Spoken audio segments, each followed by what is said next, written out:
We are going to follow the organ, and we're going to come at it from my point of view, which is the point of view of someone who had a socialist and somewhat Yiddish-centric background.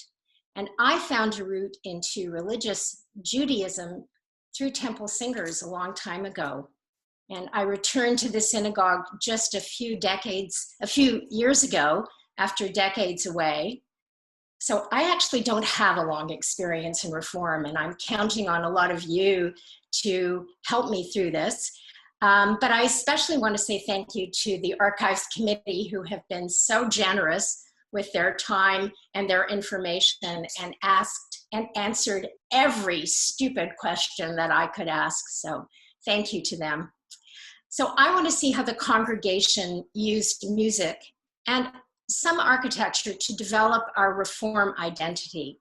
And we're going to do it through the prism of the organ, where it is, how important it is, and the kinds of reactions it engendered. And we're going to listen to music as well as talk about 3 periods. That's our founding period, our Orthodox beginnings. And then, of course, the classical reform period, what we call the era of the word. And then finally, the era of the cantors. And then we're going to ask a question. I think, as Katie said, we're hoping that you will all mute yourselves, because we'll do the best we can with the music. It might be a little wonky at times, but I think you'll be able to hear things pretty clearly.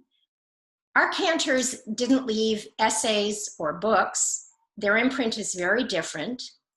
But still, I think the archives are a real treasure trove to construct the history of our reform identity.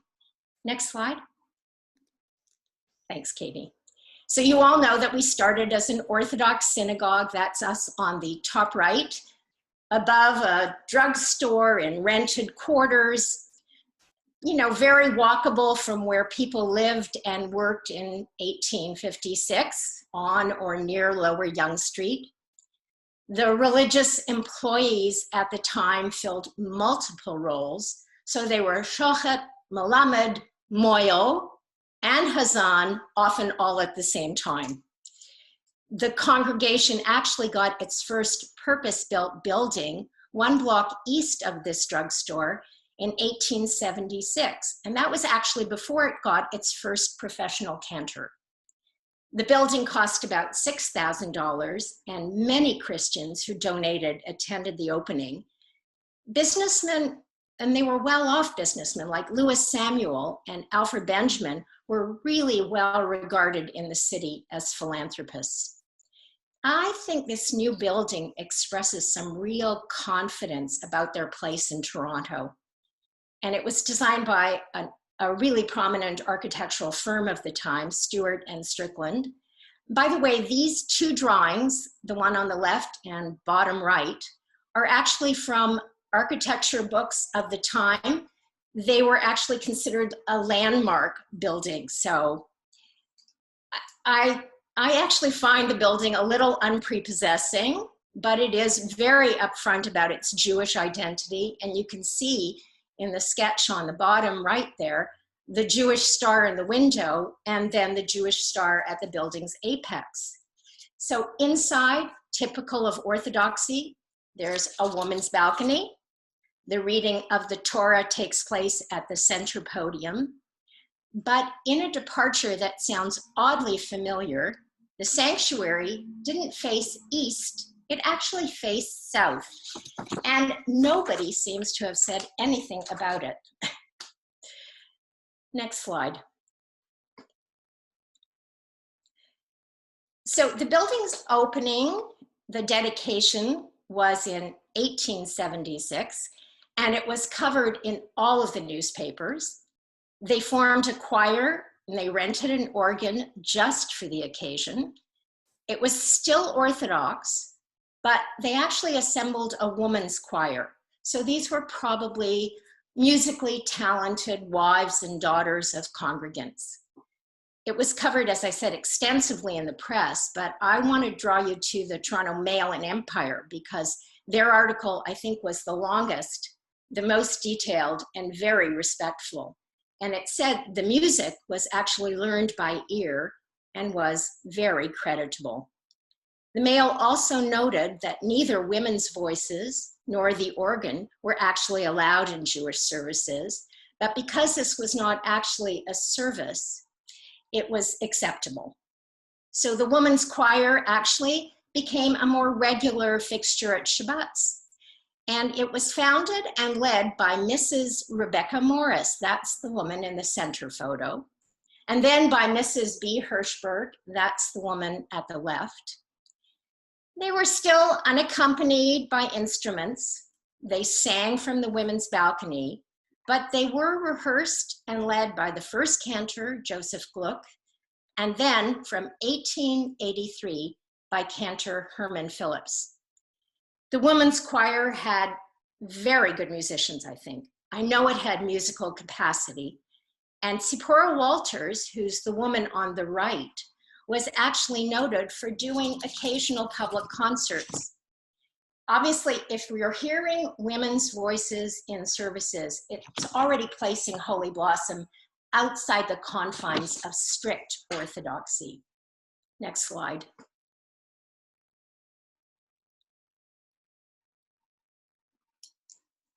Oops, there we go. Oh, back to slide 5, Katie. Thanks. Oops. Okay. Our first real cantor is Reverend Phillips. That's what they called him at the time. He was a cantor. He was a man with serious musical chops. He was actually a student of Louis Lewandowski, one of the great Jewish composers of 4-part choral settings for the synagogue. And Cantor Phillips had been in New York at Shari Tefillah, which is an Orthodox synagogue in that city.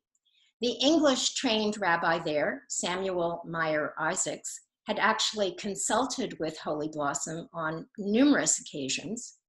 There's actually a description of Cantor Phillips from 1865. That's the last year of the Civil War, the American Civil War. So he'd been in New York for a very long time.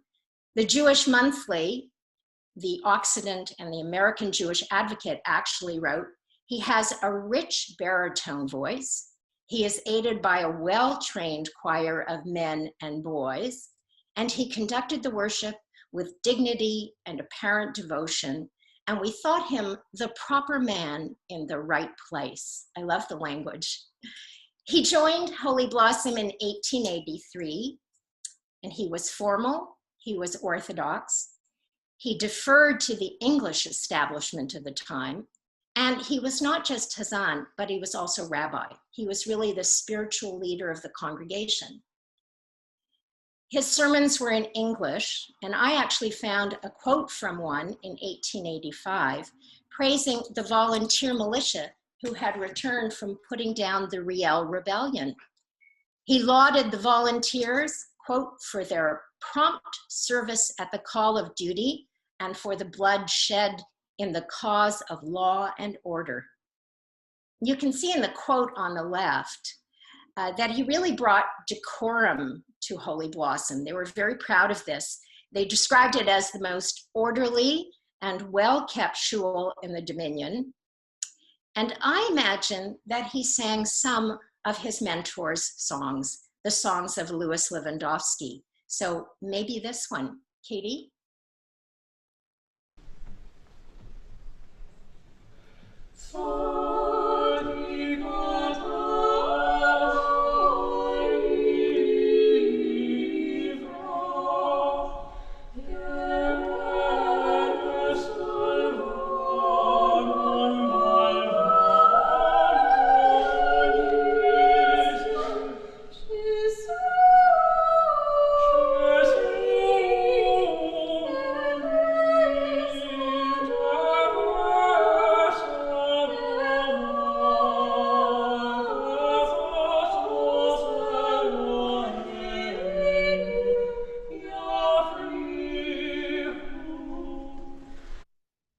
Great.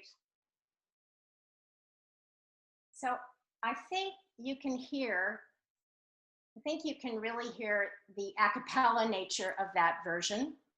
It's sung man and woman, so as it would have been heard at the time. And I think you can really hear the elegance and the decorum in that piece. So I think the congregation would have been very pleased with that rendition. Cantor Phillips, why did he come to Toronto, which was maybe, I don't know, less than 1,000 Jews, maybe 600 or so at the time? I actually suspect that it was actually because of a change at Shara Tefillah, because Shara Tefillah had actually introduced a mixed choir and an organ in 1875, and I think he was lured here by the orthodoxy of Holy Blossom. He wasn't averse to women's voices in their place. He rehearsed the women's choir, but they still sang from the balcony. There was no organ at his services. And then in 1890, Holy Blossom made the fateful decision to include a small pump organ at Pesach, what our correspondent on the right breathlessly called the holy blossoms of a true and genuine reform. And Cantor Phillips gave notice immediately, and that quote doesn't refer to this at all. So next slide. I think the organ probably looked something like this. These were room organs, and we know it was played by a Gentile woman organist. You can imagine the consternation of tradition-minded congregants. And either before or shortly after Pesach, a group of congregants who were not happy about the organ snuck into the synagogue. They picked up the offending instrument and they carried it outside, or in some accounts, threw it out the window. And the board demanded that they return it. They did, but clearly it was too much for some, and they left to join Gold Tzedek. By the way, the dissidents were led by Jacob Draymond. He was the great-grandfather of our congregant today, Murray Hart. According to Stephen Spiesman, the historian, the arguments over the organ continued for 2 years, and they were all along ethnic lines. The East Europeans were totally opposed to it. The Germans wanted the organ all the time, and the British, in that very British way, said, oh yes, fine, sometimes, not all the time. So the rabbi came to a conclusion that it could be used, but not on Yom Kippur. And again, the musical standards of the singers must have been quite high. One of the young sopranos in the choir at the time, a young woman named Adele Strauss, had actually been a professional singer in an opera company in New York. And the opera company was actually formed by Oscar Hammerstein's father. She came back to Toronto in the 1890s, appeared occasionally with the Toronto Symphony, and was remarked on as a very fine singer. And so music was definitely part of nudging the congregation, and of course, especially the younger members, to reform. Next slide. This is Cantor Solomon. In 1891, the congregation had taken a big step forward already. And we know that in the quote on the left, the organ was being used, the prayers were in English. I just wanted to read out the jab at the Orthodox on the quote on the left. Evidently, the sermons, which were in English, doubled the attendance on Saturday. And someone says, a select few who, in spite of having their places of business open on Sabbath, sail under the Orthodox flag. They keep aloof from the synagogue, the melodious strains of the organ being too much for their pious nerves. Cantor Solomon actually joined us in 1894. And again, this is somebody with really serious musical credentials. He had been cantor at the Rue de Nazareth Synagogue in Paris. That was the home synagogue of Samuel Naumburg, who was another of the great liturgical composers of the time. I think this picture of Cantor Solomon is just, I love it. I mean, he just seems like such a performer. He's got the cigarette in one hand. He's got his top hat, the sheared coat. He's great. And according to the quote on the right, he had an excellent baritone, was extremely well-trained and thoroughly musical. And once again, they loved the decorum of the services. So Cantor Solomon stayed until 1901. We know he was actually a candidate for the Plum Street Reform Temple cantorial job. He was actually hired in San Francisco. He didn't get the job in Plum Street. And in 1894, the year that he was hired, was also the year that Alfred Benjamin asked for male voices to be included in the choir. This took, of course, another year of debate. It's constant back and forth between tradition and reform. And in their very first appearance after that year of debate, men and women did sing together from the balcony. At their next appearance, however, and for some time afterward, the women actually stayed in the balcony and the men sang below. So you can imagine the sound was probably not the best. This is a selection from Samuel Naumburg's synagogue in Paris, the Rue de Nazareth Synagogue. It's one of his pieces, and it's sung in 1938 by the choir of the actual synagogue. And I've chosen it because it's a mixed choir, but the stars are the male voices. So, Katie.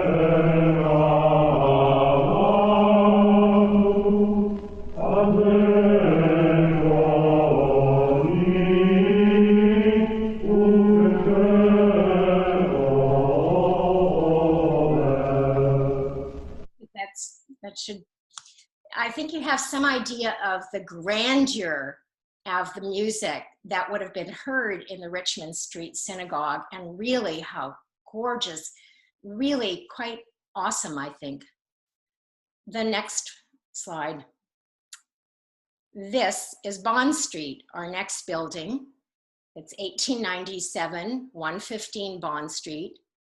And Alfred Benjamin and his brother had actually kicked off a campaign for this building with $10,000 of their own in 1893. So they were clearly very well-off businessmen. The location was very deliberate. The expanding Jewish community was moving north and west into St. John's Ward, so up University and towards Spadina. Holy Blossom actually moved even further east to Bond Street near Dundas, and the address was very deliberate because this was an area which was called the Street of Churches. So they were near Metropolitan Methodist Church. It's now Metropolitan United, that's on Queen Street. St. Michael's Cathedral, which is the Catholic Basilica in Dundas, and the Bond Street Lutheran congregation, also on Bond Street. And Holy Blossom would be added to the Street of Churches. A lot of prominent Torontonians contributed to the building. That was Timothy Eaton, Robert Simpson, the Masseys, even Sir Henry Pellet of Casa Loma fame. And Alfred Benjamin was clearly very confident. If he could ask these people, he was very confident in his relationship to the dominant culture in Toronto. There was a young up-and-comer architect, John Wilson Siddall, who won a very small competition. And the synagogue actually sent him to New York on an expense account of $50 to seek inspiration from the grand synagogues there. You can see on the left bottom, that central synagogue, which was actually built in 1872. And I know that through Cantor Phillips, of course, they would have known about the new synagogue in Berlin. That's the synagogue on the upper right, which was actually the synagogue of Louis Lewandowski. And you can see the similarities, the beautiful onion domes and the two towers on the side, lovely Romanesque arches. There's a certain pattern to these synagogues. But it is, I think, very assertive about its distinctiveness, its Jewish character. And this time, I have to say, I think this is a very impressive building. You can see the space inside. This picture at the bottom is actually after it was taken over by a Greek Orthodox church, but it gives you some idea of the dimensions and the beauty and the dome, all of those kinds of things. Next slide.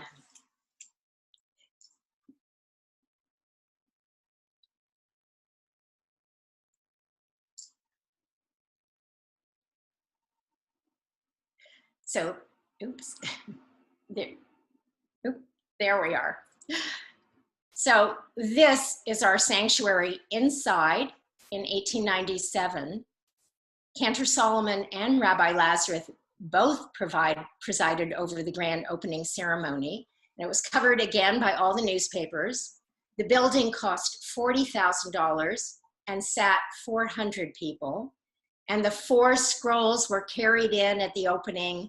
A young girl, just 8 years old, dressed in snowy white, walked slowly up the aisle to the president and offered him the key to the building on a silken cushion. The basement was up to date. There were offices and movable partitions that could make 8 classrooms. And inside you can see an octagonal domed central prayer hall with the ark, this time definitely on the eastern wall. And the rabbi's pulpit was near the ark. The cantor stand, however, allowed him to chant facing the ark, not the congregation, because that would have been just too reform for the time. And there was one glaring feature, I think you can see it, in the second balcony, in the balcony above the women's balcony, you can see a permanent pipe organ. And you can see the choir stalls, and you can also see the organist's place. So this is where a mixed choir actually sang from. The organ, by the way, was played by the same Gentile organist as from 1890. And I am happy to say we have found a picture of her, Emma Yeomans, the woman in the center there. This is a picture from 1906. She actually remained our organist for a very long time, and it's in her obituary. The mixed choir, as I said, now sang together from the choir stalls. There was no objection to it. And after Cantor Solomon left in 1901, Edmund Scheuer's brother, Benno, actually led the choir for several decades with Emma Yeomans as our organist. By the way, although I think this is beautiful, I have to tell you that this synagogue was eclipsed just 10 years later by the new Gold Tzedek on University, and it held 1,200 people, cost $65,000, took 3 years for the architect to design, and was built, so they said, along the lines of the cathedral at Westminster. And in one article, it said the scale and design were actually meant to prevent any drift of members to Holy Blossom. The dedication ceremonies were covered in the press. There was a 14-voice choir, 14 scrolls in procession. And when the guest rabbi uttered the words, God said, let there be light, 500 electric lights flashed. So it would have been quite the spectacle. Next slide.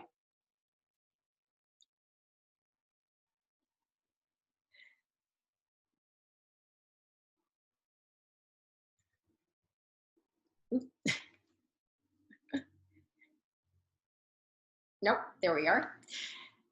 So nobody replaced Cantor Solomon, and it was attributed to cost.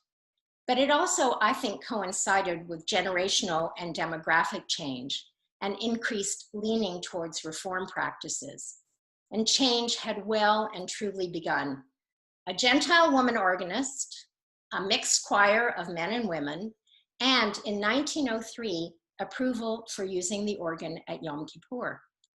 And our Reform identity dates, I would say, officially from 1920, when we actually hired Rabbi Barnett Brickner, whom Katie has described so vividly. You will all know Reform features, I think, much better than I do, but after a bit of reading, I would say that predictability and decorum were very important.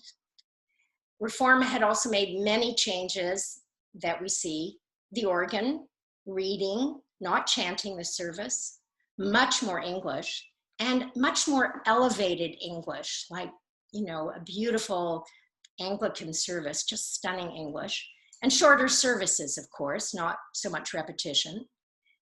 Choirs were prominent at the time. They were professional level choirs with excellent singers, but not necessarily cantors. And in 1897, the same year that Bond Street opened, the Reform movement actually produced the first hymnal. It was, I think, meant to encourage standards and standardization. It had English translations of Hebrew, adaptations of Protestant hymns. There were European classical music settings: Mendelssohn, Beethoven, Haydn, Mozart. The later editions did encourage more Hebrew and more consciously Jewish sound. But I think this was very much the style of the time. And we actually have a number of those very early hymnals in our archives, though we can't say exactly how they were used here. I think, though, that under Brickner, Isserman, and Eisendrath, and with the use, obviously, of the Union Prayer Book, we can expect these Reform musical features in our synagogue: less Hebrew, much more English, much more formality, and more use of the organ. There's an organ prelude at the beginning of services, and then there's an organ postlude at the end. And of course, a much greater importance given to the sermon. So what represents this era? I believe that Reform would absolutely be typified by this song, which all of us know so well. Katie?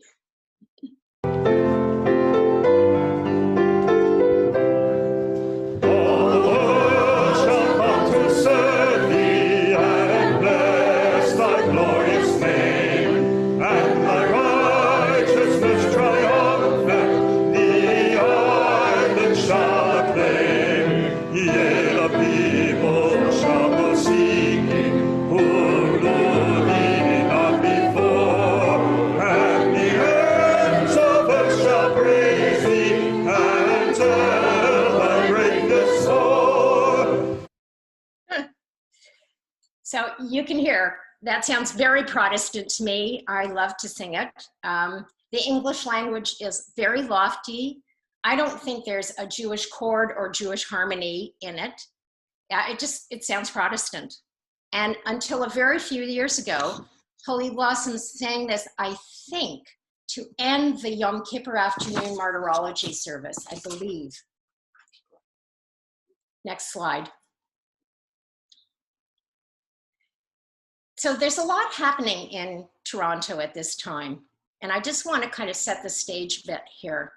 First of all, in 1901, there were 3,000 Jews in Toronto, and by 1920, more than 30,000. Most of them were East European, they were Yiddish speaking, they were poor, they were very insular, and English Jews were very definitely the minority. Toronto had begun its slow change from a staunch bastion of the British Empire. The Jews who came really changed the musical culture of this city. They were so attentive to music, they loved it. They loved string instruments. They put whatever money they had into lessons for their children. They took lessons at the local settlement houses. And many were from cantorial families who passed the art down through generations. For the next 40 to 50 years, it was not uncommon to find enterprising Hazanim, like entrepreneurial Hazanim, holding high holiday services in hotels in Toronto. Some Jews couldn't afford, or maybe didn't want memberships in synagogue, but they still identified very strongly with Jewish culture and values. The Landsmannschaft, and those were the location-based Jewish groups, were a big deal in Toronto. We still have synagogues that represent those Landsmannschaft, and Beth Radham is an example. A lot of the small groups obviously didn't have funds for full-time cantors, so there was a roving cantor who could be employed by several congregations. That was not uncommon. And I just wanted on this slide to show you a few of the musical families who changed Toronto's musical culture. I realize now you can't see the writing in the top right. That's actually the family of the Hamburgs. They were a family of world famous Russian musicians. They were nominally Jewish. They founded the Hamburg Conservatory, and that actually rivaled the Toronto Conservatory in its time. They had world famous artistic friends who came here to teach. And they actually had people like Pavlova, the great dancer, in their parties, and they were pretty amazing people. On the left, you can see the family of cantor Abraham Barkin, a great cantor and teacher from Russia. His son Leo was the major professional accompanist in Canada. Sarah, his daughter, was actually our lead soprano at Holy Blossom from 1943 to 1978. And her brother Jacob was an extraordinary cantor. The bottom left are the Glicks. That's Hazan David Glick, the father, an itinerant cantor who actually made a living from a jewelry store. And his son, you'll know the name, Cyril Glick, who was a CBC music producer, but really was one of the finest Canadian, not just Jewish, one of the finest Canadian composers of our time. And the Stolnitzes, that, I don't think you can see it too well, but the one on the right is cantor Sam Stolnitz. He was the son of a very famous cantor named Nathan Stolnitz. And cantor Stolnitz, the senior, was a writer as well as a cantor. He actually wrote a book of Jewish song, and that book actually is half in Yiddish and half in English. The son was considered a boy wonder of that. Evidently was one of these roving cantors, and at the age of about 13 or 15, was actually a cantor for a number of synagogues. He actually became our cantor when the cantorate was restored in the 1940s. The Stolnitzes were actually great cantorial performers in many cities in the 30s and 40s. And you can actually see them advertised in Jewish newspapers in places like Detroit, and you can see them advertised in other cities. So many Jewish musicians either came to Canada or they were born here during this time. Isaac Mamet, he was the principal cellist of the Toronto Symphony and the CBC Symphony. Ben Steinberg, who is the son of a cantor from Winnipeg and probably one of the most important reform composers. Violinist Maurice Solway. I think you will know him for his solos in the movie The Red Violin. Conductor Victor Felbrill, who championed Canadian music. Composer and Ontario Arts Council Director Lou Applebaum. Emil Gartner, who was the longest serving and best conductor of the secular Toronto Jewish Folk Choir, founded in 1929, and by the way, led temple singers for a while. You can say the Jews actually really populated the TS string section, the clubs, the CBC Symphony string section. They taught at the symphony, they taught at the conservatory, they taught at the settlement houses. Next slide. I want to mention radio because it had such a big impact. It made celebrities of people and even institutions, and Holy Blossom and its clergy understood the power of the medium. Rabbi Eisendrath had a weekly program called Form of the Air on Sunday afternoons for several years after he came to Toronto.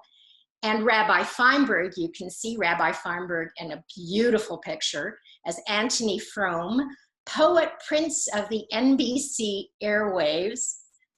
He actually, I think, brought really performative power to his rabbinate. He may have rejected radio and theater as a profession, but he had his own weekly radio program here in Toronto for a while. He made himself available as a popular interview subject, as well as a guest on CBC. For example, he was quite popular on CBC's national debate show, which was also a quiz program called Fighting Words. And CBC, by the way, wasn't the only player. There were also a lot of privately owned independent stations, and the local Yiddish paper called Der Kanader Nyes, the Canadian News, sponsored its own radio show, The Jewish Hour. That, by the way, is a publicity photo from The Jewish Hour. It went on from the 1930s, late 30s into the early 40s. Guess who the performers were? Nathan Stolnitz, Sam Stolnitz, all the Barkins, Chazan David Glick, and so many more. And there were even rival Jewish hours, 3 of them, one following the other on Sunday afternoons. Next slide. So the movies. Canada actually had one of the biggest movie distribution networks anywhere. And it was huge, and it was very much a Jewish development. For some 15 years, Jewel and Jay Allen, those are the American brothers, controlled the biggest movie theater chain in Canada. They came here in 1906. They built a theatorium, that's what they called it, a theatorium in Brantford. And then they expanded across the country to almost 100 theaters. And I have to tell you that even in a small town, those theaters had 1,500 seats. That's how popular the movies were. There were actually 4 Allen theaters in Toronto, including the one you can see, that lovely, elaborate one in the top called the Tivoli.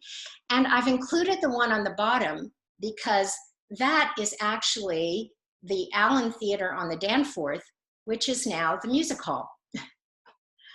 The Allens actually had the franchise on the Mary Pickford movies. She was the first genuine Canadian superstar.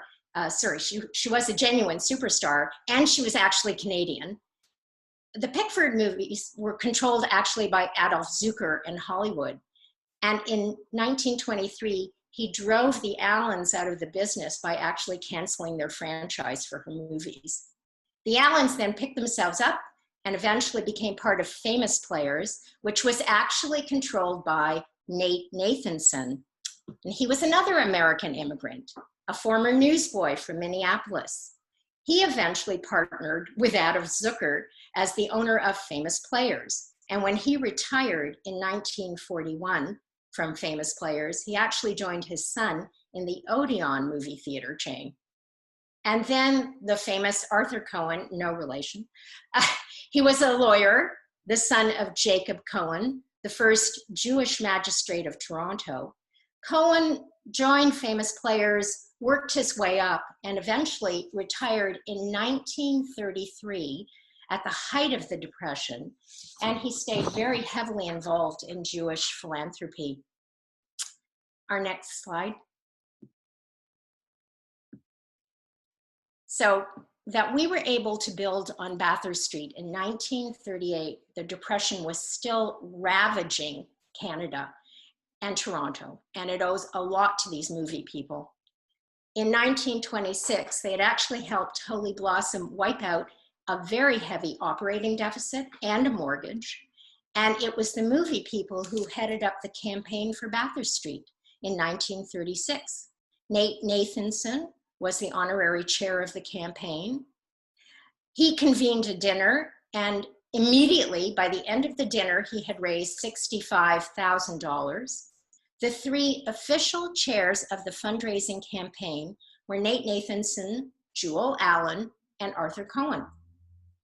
And the architects, Chapman and Oxley, were a very prominent firm, and they had designed the ROM among so many other buildings. The Holy Blossom, by the way, was considered one of their most important achievements. The booklet from 1938, the opening, claims the design has antecedents in Jewish archaeology. They claim that Chapman and Oxley researched this extensively, but I know that non-Holy Blossom Jews dismiss this as the church on the hill, and it does have a lot of the look of a church. It was very ambitious. It made use of the latest building materials. And you can see on the ad on the right that it was known for being the highest building of poured concrete at the time, really a symbol for modernity. The book makes just a passing reference to the fact that the Bathurst Street plot of land faces west. I don't think it was a defiant reform statement, the fact that the sanctuary faces west. What we do know is that Rabbi Eisendrath had actually sounded out a respected professor at HUC about this, and he had received advice that facing east was just minhag, or custom. So where's the organ? You're going to ask. Well, according to our histories, Katie, can you just point out the lattice work? There it is. So evidently behind there, that was actually called, not the lattice work, but called the choir screen. And behind there, there was a large organ as well as a choir room. So that's where everything, so you wouldn't see any of these people. There was no cantor's pulpit, as you can't see from this, but there was no cantor's pulpit. And that was added years later. Oh, and by the way, at the opening ceremonies, there were many rabbis, but there were no cantors in the opening ceremonies in front of Lord Tweedsmuir, the Governor General. And who was the organist? Well, this time we actually had our first Jewish organist. And this was a man named Eric Schaefer, the very first of a very small number of Jewish musical refugees who escaped here in 1938. And according to government records, Eric Schaefer actually came to be organist and choir director at the Jewish synagogue, Holy Blossom. I'm quoting from the government papers. The souvenir book expresses an awful lot of pride in this choir and in its skills. And we know that by the 1940s, the choir was a mix of Gentile and some Jewish singers, including, by the way, Sarah Barkin.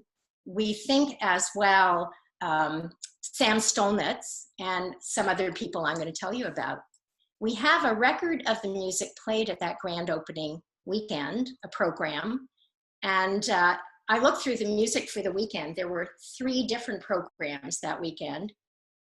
There were only 3 Jewish composers during that whole time, and they were Sulzer, Lewandowski, and the opera composer Meyerbeer. There were a few traditional songs, and I mean 2 or 3 at most, and mostly it was organ music and choir music from Gounod, Brahms, César Franck, Liszt, Handel, Mozart, and Pachelbel. Next slide. So I think this was obviously the height of classical reform, and it didn't last long.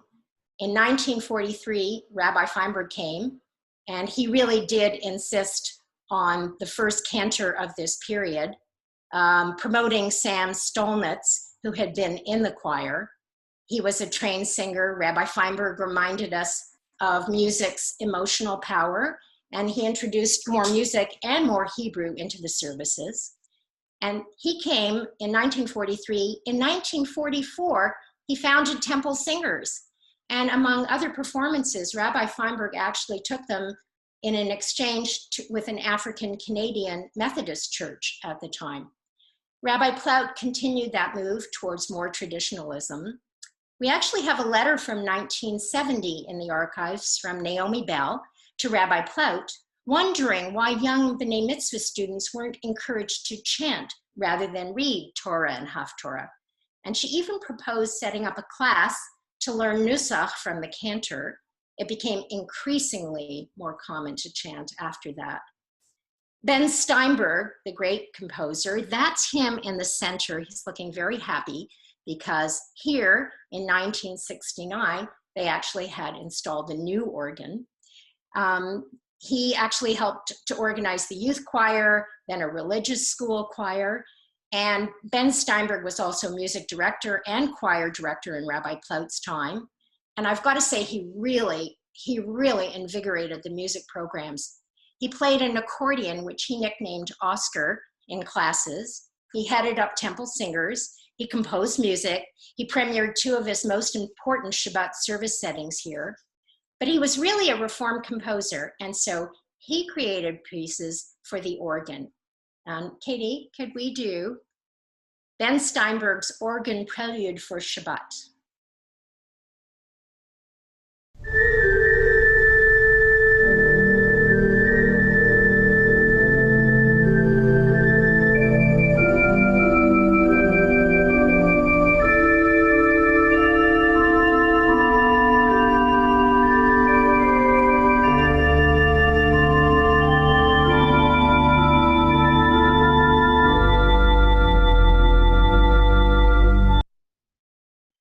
I'm sure many of you remember that sound and the grandeur of those services. Also, though, Ben actually brought a lot of new instrumental soloists to Friday night, and the first of these was in 1964, violinist Maurice Solway, who was actually a congregant.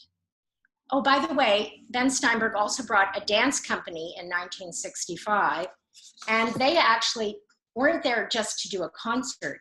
They actually took part in the Shabbat service on Saturday morning. And also he programmed jazz with Mo Kaufman and Paul Brody.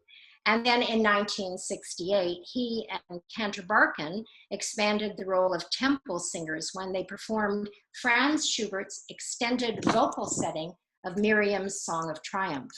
Steinberg nurtured our own temple singers as soloists. Some of you, I'm sure, remember Helen Sherman, because she actually took a lead role in this concert. And when you read the bulletins, Steinberg's imprint is just all over everything: innovation, festivals, special programming, premieres. It must have been a huge draw for congregants and outsiders. And then, as you can see, the choir moved again. This was up into the balcony. And the person who came to, as part of that premiere weekend, was Max Janowski, who was famous for the choral setting of Avinu Malkeinu that we love so much here. I'm not sure how long Eric Schaefer stayed with us, but eventually we hired Doug Bodel, who was the conductor of a church. He brought a lot of excellent singers, but like him, they were pretty much all very churchy in style. Next. This is the era of the cantor. That started in 43 with Cantor Stolnitz. He was, we think, promoted from the choir to be cantor. You know, he had the experience. I think he was pretty lost in the shadow of Rabbi Feinberg. So, but he did actually teach our own Michael Cole to play the shofar. So Cantor Stolnitz left to try for a career in Hollywood in the late 40s. And that's when Norman Summers started his career. That second after Cantor Stolnitz, so that one, thank you. He was actually a remarkable bass. He was a teenager at the time, and he became our cantorial soloist for 2 years.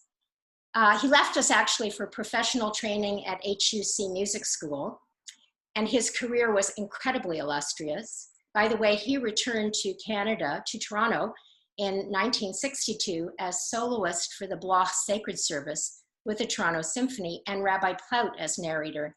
Katie, could we play a bit of Cantor Summers?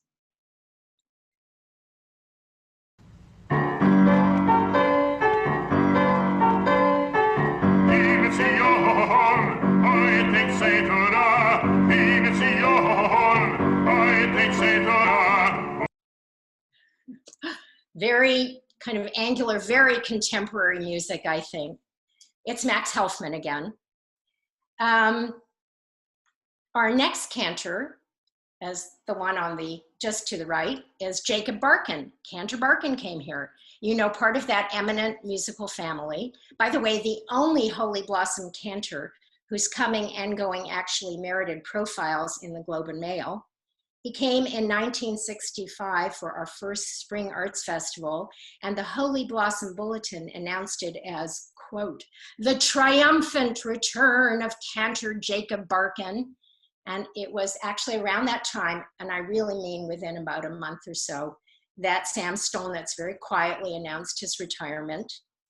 That concert included a 45-piece orchestra, an augmented choir of 80 voices. Benny would have killed for that.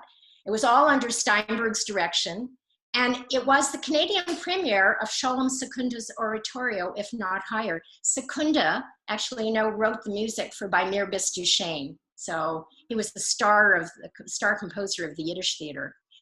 Barkin, I have to tell you, was a very conservative religious person. He had actually been cantor at a very conservative synagogue in Washington, D.C. for 17 years. He performed for presidents, and he replaced Richard Tucker, the great opera singer, at Tucker's high holiday services in the Catskills. He joined Holy Blossom in 1966. He stayed through 69. And Michael Cole told me that he actually made it a condition of his employment that he wear a kippah during services. So here is Cantor Barkin in Sim Shalom.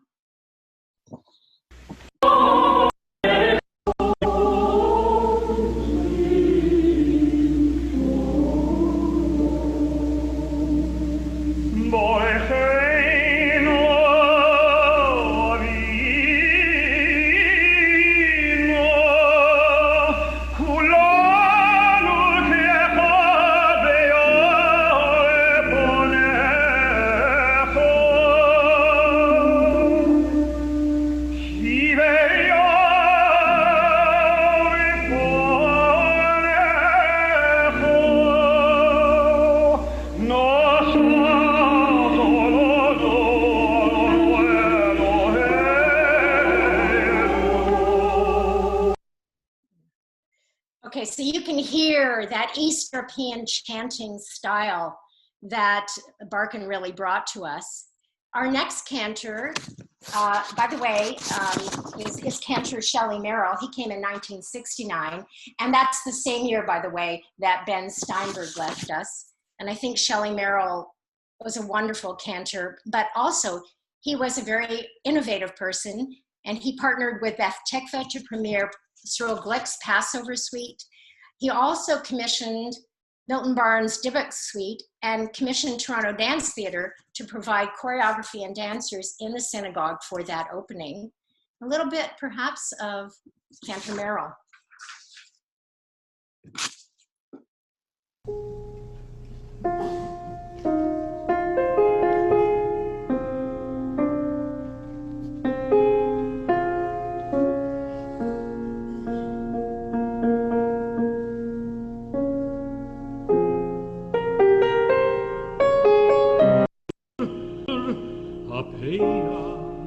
ביקורים בהוריי וגמילוש חסודים בשלמות תורה.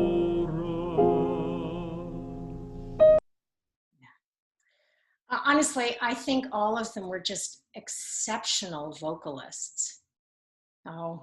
And clearly really rooted in Jewish values.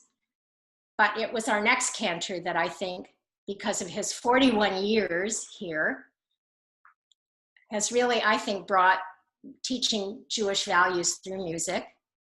And he also came, Benny, from a conservative synagogue to be cantor and music director. I honestly thought when I started that no one could touch him, and I really do think his career has been extraordinary. But he clearly built on the things that had been the contributions of these musicians and vocalists and cantors from before. So he tirelessly brought us the best of Jewish music from around the world and the ages, just as Steinberg and Barkin had. He mentored generations of lay leaders, and as Feinberg and later Plaut did, he led, taught, and supported lay people as shiva leaders and service leaders. He commissioned new work like Shelley Merrill, and he also brought dance into the synagogue. And if music once divided us from others in the Jewish community 100 years ago, Benny actually used music to connect us by reaching out to non-Jewish groups and to other Jewish denominations, including the Orthodox and the conservative, just as Cantor Merrill had. Cantor Merrill was considered an exemplar of that by the Toronto Council of Hazanim. He also, of course, hired our first woman cantor, that's the wonderful Lindy Rivers. And Feinberg's interfaith work with temple singers I think, hints at Cantor Meisner's reconciliation work with Germany. Benny actually brought the Dresdener Kreuzchoir from Germany to sing Mendelssohn's Elijah at Holy Blossom in 1992, when every other Jewish venue in North America actually bowed out of their appearance. And oh, he also made temple singers, I'm happy to say this, a very regular part of services. And there is so much to choose from in Benny's repertoire. I hope you will agree with me on this choice, because I think it typifies the warmth that he brought to the synagogue.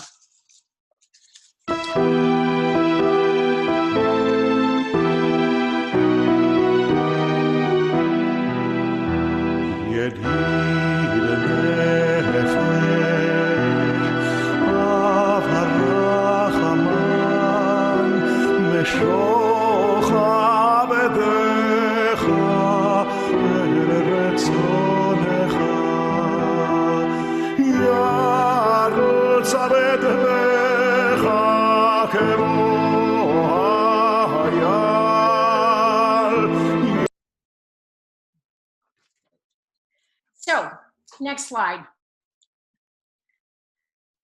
I think this is possibly the most decisive moment.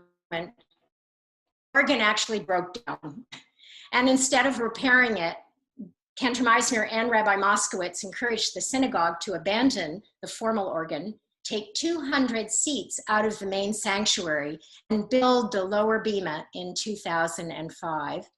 And that brought the cantor, the rabbi, the professional choir, temple singers, and our musical instruments right into the midst of the congregation to better engage in worship. And it seems in its own way to be the most radical, the most traditional thing that we have done. And so where's the organ now? Well, the organ is there beside the lower bima, but it's a portable instrument, a digital piano. It mimics an organ and many other instruments. And it changed, I think, the nature of music in the sanctuary and the relationship of music to the congregation and the space. So next slide. I'm going to leave you with a question, and I think you guys are really well equipped to answer this, better even than I. Benny joked with us at our last Temple Singers party. He said, don't tell the congregation, but they are not really Reform. And so that's the question I leave for you, and maybe we'll talk about it next week. Are we different, and how?